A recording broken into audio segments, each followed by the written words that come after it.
yang kami hormati pimpinan sidang, teman-teman anggota DPR, yang kami hormati Bapak Menteri, Wakil Menteri, Sekjen, Dirjen, dan segenap yang hadir pada hari ini.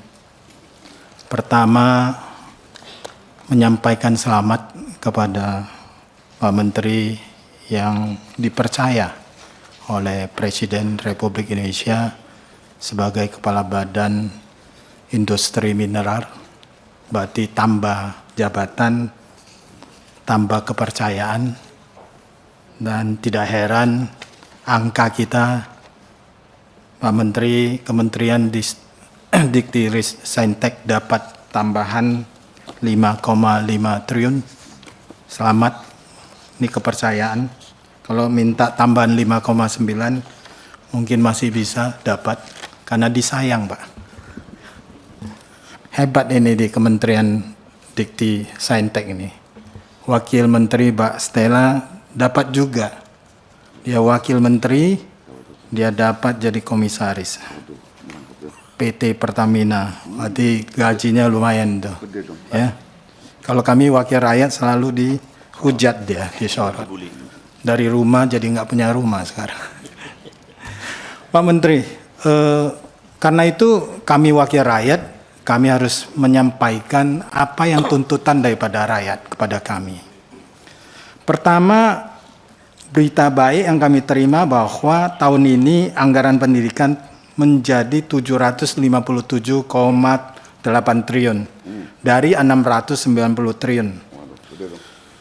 Nah, oleh Ibu Sri Mulyani secara tegas dia menyatakan bahwa ada tambahan 274,7 triliun untuk gaji guru dan dosen. Saya ingin bertanya kepada Pak Menteri, kira-kira tetesan kepada dosen itu berapa banyak untuk didikti?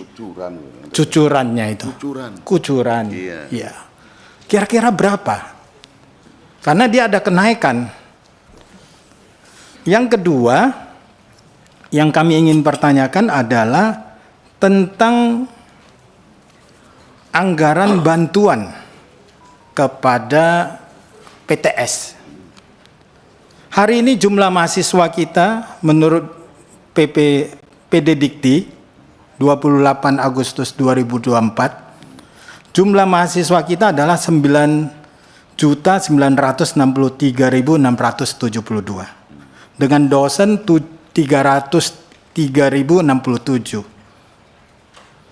Untuk jumlah mahasiswa PTS sebesar 4,5 juta dari 2.990 PTS. Sedangkan PTN dari 125 kampus memiliki 5,5.383.672. Total 3.115. Nah, kita kalau lihat kondisi ini bahwa untuk mencapai angka partisipasi kasar kuliah untuk PT perguruan tinggi, Pak Menteri sudah membuat prediksi sampai 2029 itu sekitar 38. Ya, suatu angka yang baik. Tetapi kita juga lihat bahwa hari ini jumlah lulusan SMA dan SMK itu sekitar 3,7 juta setiap tahun. Yang terserap, yang tidak terserap itu sekitar 1,8 juta. Artinya tidak melanjut ke perguruan tinggi. Saya lihat bahwa kontribusi PTS itu cukup tinggi terhadap penyerapan mahasiswa ini. Nah, karena itu kita bandingkan bahwa sama-sama menurut Undang-Undang Dasar 1945 tidak ada perbedaan swasta dan negeri. Konstitusi negara menyatakan seperti itu. Nah, karena itu melihat daripada perlakuan negara kepada PTS, di mana PTN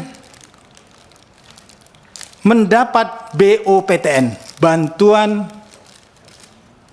operasional, biaya operasional perguruan tinggi negeri pada tahun 2026 5,8 triliun lebih untuk 120 PTN. Malahan mendapat revitalisasi 553 miliar dan sarpras sebanyak 2 triliun 314 miliar lebih. Sedangkan PTS dia hanya mendapat 300 miliar. Saya ingin menyampaikan, mungkin Pak Menteri sangat disayang oleh Pak Presiden, perlu juga menyampaikan bahwa kalau ada BOPTN, kenapa tidak ada BOPTS? Sama seperti di SD, SMP, SMA, dan SMK. Ada dana BOS yang sama, malahan untuk SMA 1,8 juta. Nah, kalau saya lihat BOPTN mendapat 5,8 triliun untuk 5 juta 458 siswa, itu hampir sekitar 1,2 juta. Artinya sesungguhnya kalau mau diperjuangkan, cukuplah PTS juga dapat 1 juta pun nggak apa-apa. Sama kalau perlu. Bila perlu sama, karena angka kalau menurut BOPTN itu dia sekitar 1,2 juta per mahasiswa. Kalau itu diberikan, maka itu ada rasa keadilan kita. Dan yang ketiga, menyangkut tentang KIP kuliah, Pak. KIP kuliah itu tahun ini mendapat tambahan. Selamatlah, artinya yang tadinya kalau kita lihat was-was kami, Pak. Tapi ada hal yang cukup mengejutkan, ini titipan dari temanku dari PKS, Ibu Lydia, karena PKS nggak masuk hari ini, ada kegiatan. Ada. Oh ya, hari ini. Ada satu hal yang mengejutkan bagi kami itu adalah biaya pendidikan kuliah ini. Ini yang sudah disosialisasikan, terjadi penurunan, terjadi perbedaan antara eksakta dan non-eksakta. Jadi sosial hukum, ya, dia memang kalau di C-nya itu, akreditasi C, dia masih 2,4 juta. Tapi kalau untuk baik sekali, B, sosial hukum itu sudah dikasih 3,2 juta, yang tadinya 4 juta.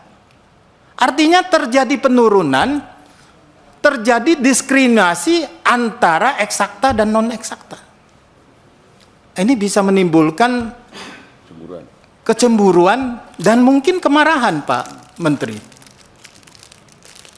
Kalau untuk kedokteran bahwa kesehatan membutuhkan dana yang besar, ya silakan usulkan kenaikannya ini. Tapi jangan ada penurunan yang telah ada. Ini mungkin perlu dipertimbangkan karena ini sosialisasi sudah berjalan, tapi belum ada eksekusi. Masih ada kesempatan kita, kalau memang Pak Menteri ingin menaikkan kondisi ini sesuai dengan yang di sana, maka yang turun itu harus dikembalikan sesuai dengan yang selama ini berlaku. Kekurangan dananya itu kita sama-sama berjuang karena ada Ibu Esti di sini yang cukup vokal di Badan Anggaran. Ada Kadafi dan ada saya, ada Pak Pur dan sebagainya. Artinya kita harus bicarakan tentang hal ini. Kalau ini terjadi penurunan dan kemudian, maaf Pak Menteri, orang hukum itu nanti dia pakai ayat-ayatnya itu sakit kita dibuatnya. Ya, dan akan dituntut. Kenapa kami itu non eksakta dibedakan dengan eksakta? Ini pertanyaan kami. Ya. Kemudian menyangkut tentang ban PT, akreditasi, Pak. Akreditasi ini tahun ini Ban PT dapat 48 miliar 230 juta.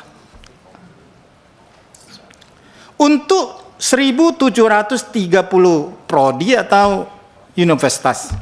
Itu dari Ban PT. Kalau saya hitung setiap yang kunjungan dengan 3 orang, 2 asesor dan 1 daripada stafnya Ban PT, itu rata-rata satu kunjungan itu membutuhkan dana 27 juta, Pak. Untuk lampunya, lembaga akreditasi mandiri, mereka kutip per satu prodi 60 juta. Tapi jelas barangnya, Pak. Artinya mereka nggak perlu dijemput di bandara, hotel mereka bayar sendiri, dan kemudian tidak tanya pulangnya ada amplop atau enggak. Tapi kalau Ban PT dengan 27 juta, kalau enggak dijemput, kemudian tidak dikasih oleh-oleh, tidak dikasih amplop-amplop itu, hotel, maka nilainya jangan bermimpi jadi baik sekali atau unggul. Uang ini beredar luar biasa, Pak. Kalau mau unggul bisa ratusan juta, Pak. Yang kecil tidak akan bangkit, yang besar bangkit karena mereka sanggup untuk membayar. Saya lebih setuju kita imbangin dengan yang lam. Negara harus bertanggung jawab terhadap itu. Kalau dimulai dengan kotor, produksinya pasti kotor. Karena air mengalir dari atas, nggak pernah dari bawah ke atas. Ya. Ini bukti. Ya. Kemudian saya ingin menyampaikan terima kasih kepada Ibu Katarina, Inspektorat Jenderal. Sekaligus selamat karena dari 35 miliar jadi 89 miliar.